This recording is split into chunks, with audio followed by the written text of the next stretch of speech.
ನಮಸ್ಕಾರ, ನಾನು ಲೀಲಾ ಮಣ್ಣಾಲ. ಅಂದ ಚಂದದ ಉದ್ಯಾನವನಗಳಿರುವ ಸುಂದರ ಸಾಂಸ್ಕೃತಿಕ ನಗರಿ ನಮ್ಮ ಮೈಸೂರು.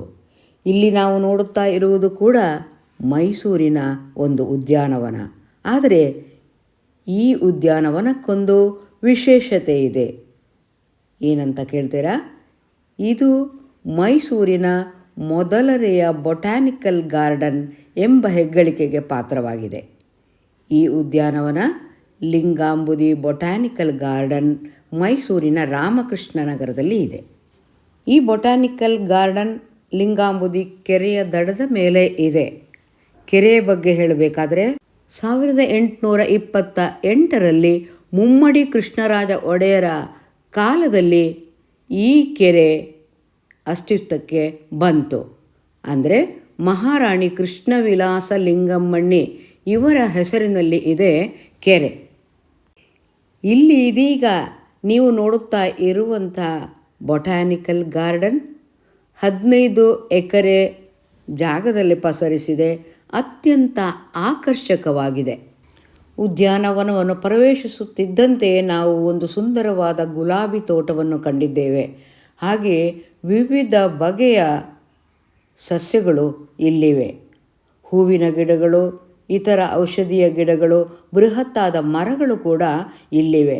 ಅಲ್ಲದೆ ಸಸ್ಯಗಳಿಗೆ ವೈಜ್ಞಾನಿಕ ಹೆಸರನ್ನು ಅಲ್ಲಿ ನಮೂದಿಸಿರುವುದರಿಂದ ಕಲಿಕೆಗೆ ಕೂಡ ಉತ್ತಮ ಅವಕಾಶ ಇಲ್ಲಿದೆ. ಹಸಿರು ಸಸ್ಯಗಳ ನಡುವೆ ವಾಯು ವಿಹಾರಕ್ಕಾಗಿ ಮಣ್ಣಿನ ದಾರಿಯನ್ನು ಮಾಡಲಾಗಿದೆ. ಹಾಗೆಯೇ ಇಲ್ಲಿ ಹಸಿರು ಮತ್ತು ನೀರು ಎರಡು ಕೂಡ ಲಭ್ಯ ಇರುವುದರಿಂದ ಅನೇಕ ಬಗೆಯ ಪಕ್ಷಿಗಳ ಕಲರವ ಕೂಡ ಕೇಳಿಬರುತ್ತದೆ. ಮಕ್ಕಳು ಮುಕ್ತವಾಗಿ ಸಂತೋಷದಿಂದ ಆಟ ಆಡುವುದಕ್ಕೂ ಯಾವ ಅಡ್ಡಿ ಕೂಡ ಇಲ್ಲಿ ಇಲ್ಲ. ಪ್ರವೇಶ ದ್ವಾರ ಇದೆ, ಆದರೆ ಅದು ಹೆಚ್ಚೇನೂ ಅಲ್ಲ. ಹಾಗೆ ನಾವು ಇಲ್ಲಿ ಗಮನಿಸುತ್ತಾ ಹೋದರೆ ಬಹಳ ಅಲಂಕಾರಿಕವಾಗಿ ಸಸ್ಯಗಳನ್ನು ಬೆಳೆಸಿರುವುದನ್ನು ಕಾಣ್ತೇವೆ.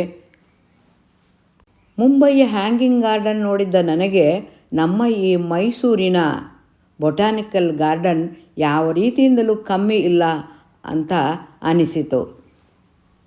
ಅಂದಹಾಗೆ ಲಿಂಗಾಂಬುದಿ ಕೆರೆ 19ನೇ ಶತಮಾನದಾದರೂ ಈ ಬೊಟ್ಯಾನಿಕಲ್ ಗಾರ್ಡನ್ ಇತ್ತೀಚೆಗಿನ ಸೇರ್ಪಡೆ. ಮೈಸೂರಿಗರು ಮಾತ್ರವೇ ಅಲ್ಲ, ಹೊರಗಿನಿಂದ ಮೈಸೂರಿಗೆ ಪ್ರವಾಸಕ್ಕಾಗಿ ಬರುವ ಮಂದಿ ಕೂಡ ಭೇಟಿ ಕೊಡಲೇಬೇಕಾದಂಥ ಒಂದು ತಾಣ ಈ ಬೊಟ್ಯಾನಿಕಲ್ ಗಾರ್ಡನ್. ಇಲ್ಲಿ ಮನರಂಜನೆ ಹಾಗೂ ಮನೋವಿಕಾಸ ಎರಡಕ್ಕೂ ಕೂಡ ವಿಪುಲವಾದಂಥ ಅವಕಾಶ ಇದೆ. ಮನ ತಣಿಯುವಷ್ಟು ಹೊತ್ತು ಇಲ್ಲಿ ಸುತ್ತಾಡಬಹುದು. ದಣಿದರೆ ಆರಾಮವಾಗಿ ಕುಳಿತು ಆನಂದದಿಂದ ಈ ಸಸ್ಯಗಳ ನಡುವೆ ಸಂತೋಷವನ್ನು ಕೂಡ ಅನುಭವಿಸಬಹುದು. ಹೀಗೆ ಇದೆ ತೋಟಗಾರಿಕಾ ಇಲಾಖೆಯಿಂದ ನಿರ್ವಹಿಸಲ್ಪಡುತ್ತಿರುವ ಈ ಉದ್ಯಾನವನ.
ವೀಕ್ಷಕರೇ, ನಿಮಗೆ ಈ ವಿಡಿಯೋ ಇಷ್ಟವಾಗಿರ್ಬೋದು ಅಂತ ಭಾವಿಸ್ತೇನೆ.